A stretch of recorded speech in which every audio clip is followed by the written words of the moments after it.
우리 함께 여는 기도로 2020년 12월 13일 영상 주일 예배를 시작하겠습니다. 주님께서 시온에서 잡혀간 포로를 시온으로 돌려보내실 때에 우리는 꿈을 꾸는 사람들 같았다. 그때에 우리의 입은 웃음으로 가득 찼고 우리의 혀는 찬양의 함성으로 가득 찼다. 그때에 다른 나라 백성들도 말하였다. 주님께서 그들의 편이 되셔서 큰 일을 하셨다. 아멘. 우리의 편이 되어주시는 주님, 주님의 은혜를 찬양합니다. 주님께서 우리 편이듯이 우리도 주님 편이기를 원합니다. 주님 마음을 헤아리고 주님께서 관심하시는 곳에 우리도 관심을 갖게 하옵소서.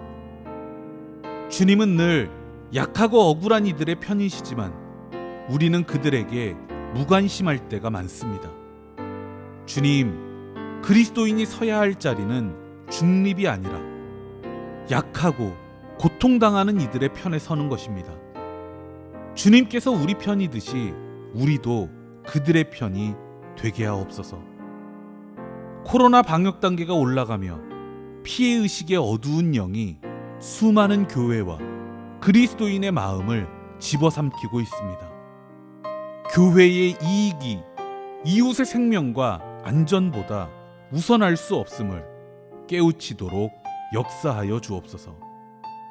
주님께서 믿는 사람들의 그늘진 마음 속에 빛으로 오실 줄 믿으며 예수님 이름으로 기도합니다.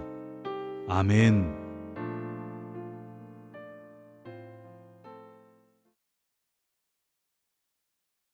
우리 함께 찬송가 89장 찬양하겠습니다.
오늘 우리가 나눌 하나님 말씀은 데살로니가전서 5장 16절부터 18절까지의 말씀입니다. 항상 기뻐하십시오. 끊임없이 기도하십시오. 모든 일에 감사하십시오. 이것이 그리스도 예수 안에서 여러분에게 바라시는 하나님의 뜻입니다. 아멘.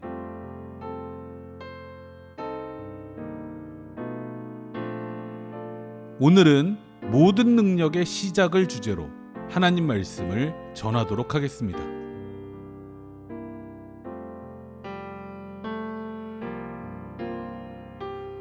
항상 기뻐하십시오. 끊임없이 기도하십시오. 모든 일에 감사하십시오. 이것이 그리스도 예수 안에서 여러분에게 바라시는 하나님의 뜻입니다. 아멘. 아주 초초신자가 아니고서야 그리스도인 중에 이 말씀을 모르는 사람은 없습니다. 이 말씀이 그렇게 유명한 이유는 모든 능력의 시작을 가르쳐주기 때문입니다. 우리가 익히 잘 알고 있는 것처럼 기쁨과 감사에는 여러 가지 색깔이 있습니다. 칠렐레 팔렐레 아무 때나 웃고 다닌다고 해서 그게 항상 기뻐하는 일은 아닙니다. 어떤 기쁨은 무례나 모욕이 되기도 합니다. 역사 속에는 누군가의 기쁨을 위해 누군가가 죽임을 당했던 사건도 많습니다. 어떤 일 앞에서는 슬퍼하고 분노하는 것이 하나님의 뜻이기도 합니다. 따라서 기쁨도 색깔을 잘 구별해야 하나님의 뜻에 합당한 기쁨의 색을 발휘할 수 있습니다. 톰 필립스라는 언론인이 쓴 가짜뉴스의 흑역사라는 책이 있습니다. 역사를 통해 가짜뉴스가 기승을 부리는 원리와 그 속에서 진실을 찾는 방법을 탐구하는 책입니다. 이 책에는 타이탄 리즈의 죽음이라는 에피소드가 실려 있습니다. 타이탄 리즈는 미국 벌링턴이라는 도시에서 책력 출판으로 성공한 사업가였습니다. 책력은 앞으로 1년간 예상되는 해와 달의 운행, 조수의 시기, 기상 변동을 날짜별로 알려주는 책입니다. 그 옛날에는 때에 맞춰 농사를 짓고 고기를 잡는데 절대적으로 필요한 책이었습니다. 책력은 여기에다 사람들이 호기심을 가질 만한 뉴스, 논평, 가십, 유머를 싣고 있었습니다. 이 사업의 성패는 책력의 정확성만큼이나 얼마나 흥미로운 이야기를 담고 있느냐에 달려 있었습니다. 타이탄 리즈가 매년 출판하는 리즈 책력은 책력 사업의 선두주자로서 많은 독자를 확보하고 있었습니다. 그러던 중에 1733년 10월 17일 타이탄 리즈의 죽음을 알리는 비보가 세상에 배포되었습니다. 그가 죽고 세상에 없다는 것은 추호도 의심할 여지가 없다. 이 비보가 전해지자 누구보다 놀랐던 사람은 타이탄 리즈 자신이었습니다. 타이탄 리즈는 자신의 부고를 접하고 자신이 죽지 않았다는 것을 증명하기 위해 백방으로 노력했습니다. 그러나 가짜뉴스 배포자의 계속된 장난질로 인해 그는 끝내 자신이 살아있다는 것을 증명하지 못하고 세상을 떠났습니다. 이 가짜뉴스를 처음 보도한 것은 가난한 리처드의 책력이었습니다. 이 책력의 출판자는 뒤늦게 책력 사업에 뛰어들면서 이 사업이 성공하려면 리즈 책력을 잡아야 한다는 걸 알았습니다. 그는 두 가지 목적, 리즈 책력에 타격을 입히고 깜짝 놀랄 만한 농담으로 호기심을 끌기 위해 타이탄 리즈의 사망 기사를 만들어냈습니다. 이 책의 출판자는 자기 딴에는 농담이라 생각하며 기사를 썼습니다. 조금만 이성적으로 생각하면 농담이라는 걸 알아채리라고 말입니다. 그러나 그를 제외한 모든 사람이 그의 농담을 알아채지 못했습니다. 사망 기사와 함께 리즈 책력은 가파른 내리막길을 걸었고, 리즈는 억울함 때문인지 오래지 않아 실제로 죽음을 맞이했습니다. 가짜뉴스를 만들어냈던 출판업자는 자신은 농담이었으므로 이 일에 아무런 죄책감을 느끼지 않았다고 합니다. 이 지독한 농담가의 이름은 벤저민 프랭클린이었습니다. 이렇게 부도덕한 목적을 가진 농담에는 검은색이 제격입니다. 이와는 달리 핑크빛으로 반짝거리는 기쁨도 있습니다. 요즘 과학자들은 유머러스한 남자가 여성에게 인기 있는 이유를 뇌과학으로 설명합니다. 가벼운 농담 때문에 웃을 때와 행복해서 웃을 때 뇌에서 반응하는 부위는 동일하다고 합니다. 우리의 뇌는 가벼운 농담으로 웃을 때와 행복해서 웃을 때를 구별하지 않는다는 것입니다. 무슨 뜻이냐 하면 인간은 소소한 기쁨 속에서 행복을 얻도록 진화한 존재라는 것입니다. 행복의 비결은 서로서로 소소한 기쁨을 나누며 사는 데 있습니다. 우리에게 중요한 것은 바울 사도가 말씀한 기쁨의 색깔, 그리스도인에게 어울리는 기쁨의 색깔은 무엇인가 하는 것입니다. 여기서 기뻐하다는 뜻으로 번역된 헬라어 단어는 카이레테입니다. 이 단어는 가볍게 스쳐가는 기쁨보다는 충만한 기쁨을 표현합니다. 우리말에 안녕하십니까? 식사하셨습니까? 평안하시지요? 같은 다양한 인사말이 있는 것처럼 헬라어에서는 카이레테가 기쁨으로 충만하시기를 바랍니다 는 인사말로 사용되었습니다. 즉, 항상 기뻐하라는 말씀을 좀 더 상세히 번역하면 항상 기쁨으로 충만하십시오 라는 뜻이 됩니다. 이런 말을 들으면 당장 이런 생각이 듭니다. 자질구레하고 소소한 기쁨으로도 항상 기뻐하기가 어려운데 항상 기쁨으로 충만하라니 이게 말이 돼? 실제로 우리는 예능 프로그램과 웃자를 찾아다니며 기쁨을 짜내야 할 만큼 밋밋한 일상을 살 때가 많습니다. 그런데 이 편지를 받은 데살로니가 교회의 상황은 더 심각했습니다. 이전에 살펴봤던 것처럼 데살로니가 교회는 매우 작은 신생교회였습니다. 이렇게 작은 체구로 크고 많은 시험을 감당해야 했습니다. 사방에서 날아오는 탄압과 가짜뉴스에 시달렸습니다. 나중에는 예수의 정신을 변질시키려고 하는 거짓 교사들의 위협도 나타났습니다. 한마디로 데살로니가 교회는 탄압과 혼란의 도가니탕이나 마찬가지였습니다. 기뻐하고 감사하기가 불가능해 보이는 상황이었습니다. 깊은 불행과 절망에 빠진 이에게 어떤 상황에도 기뻐하고 감사하라는 충고는 비수가 되기 십상입니다. 그럼에도 불구하고 바울 사도가 이런 편지를 쓸 수 있었던 이유는 데살로니가 성도들이 환난 속에서도 기쁨과 감사로 잘 이겨내고 있었기 때문입니다. 데살로니가 전서는 바울 사도가 데살로니가 성도들에게 보내는 응원가의 성격을 가지고 있습니다.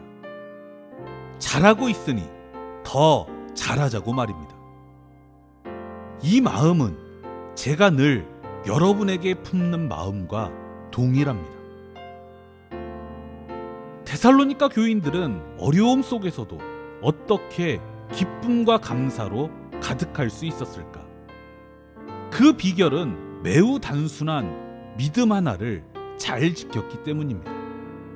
우리도 잘 알고 있는 그것, 그 어떤 상황보다 주님께서 우리와 함께 하신다는 사실이 가장 중요하다는 믿음 말입니다.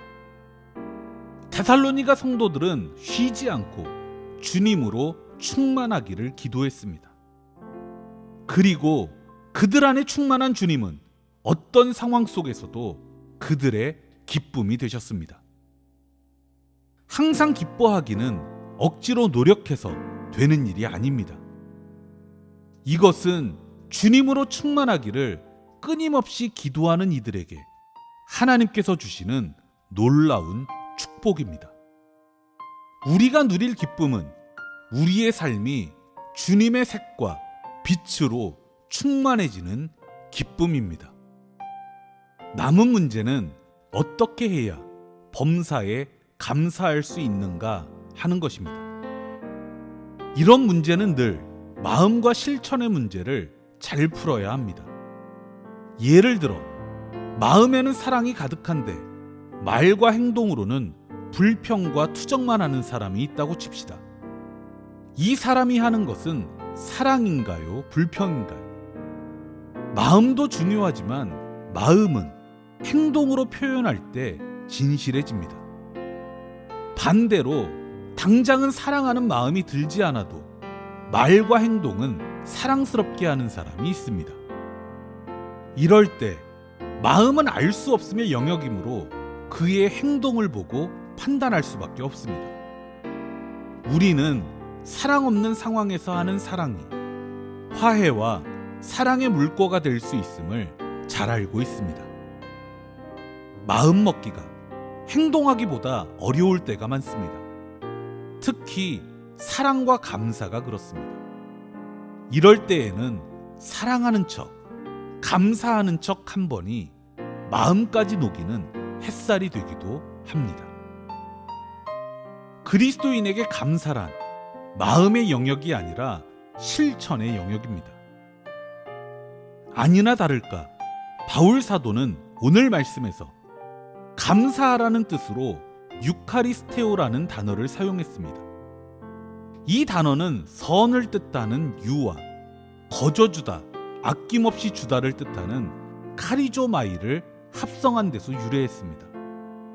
따라서 범사에 감사하라는 말씀을 적극적으로 해석하면 모든 일을 선으로 갚으라, 선으로 반응하라는 뜻이 됩니다.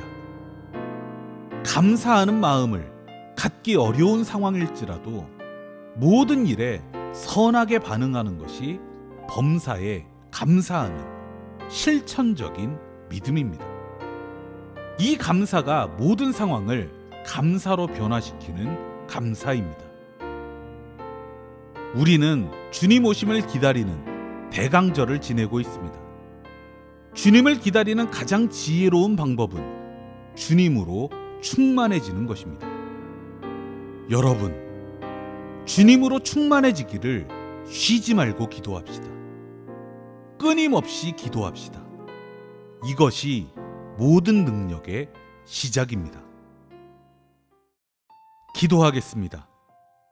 주님, 우리는 자신의 기쁨, 자신의 감사를 먼저 생각하게 됩니다. 그러나 이 땅에는 기쁨과 감사를 빼앗기고 살아가는 사람들이 정말 많습니다. 주님께서 비탄에 빠진 세상에 평강의 왕으로 오셨던 것처럼 우리도 그들의 기쁨과 감사를 위해 기도하고 실천하는 그리스도인이 되게 하옵소서. 날마다 주님 마음으로 충만해지기를 간구하며 예수님 이름으로 기도합니다. 아멘.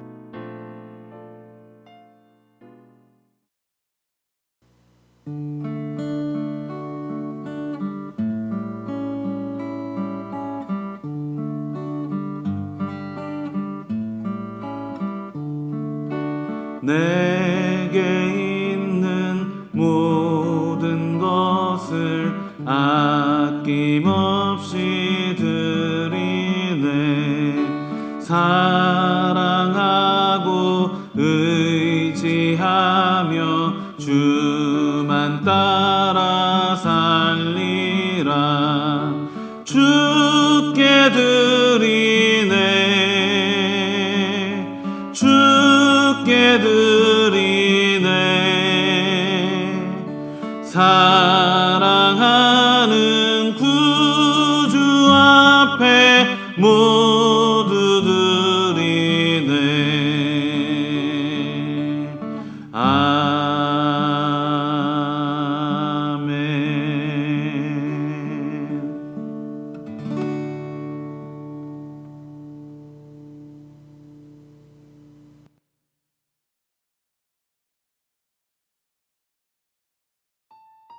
축도하겠습니다.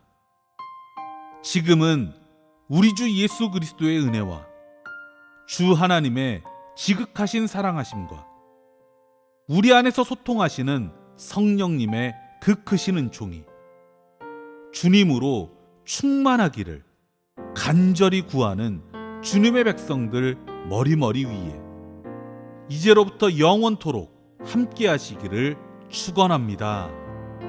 아멘.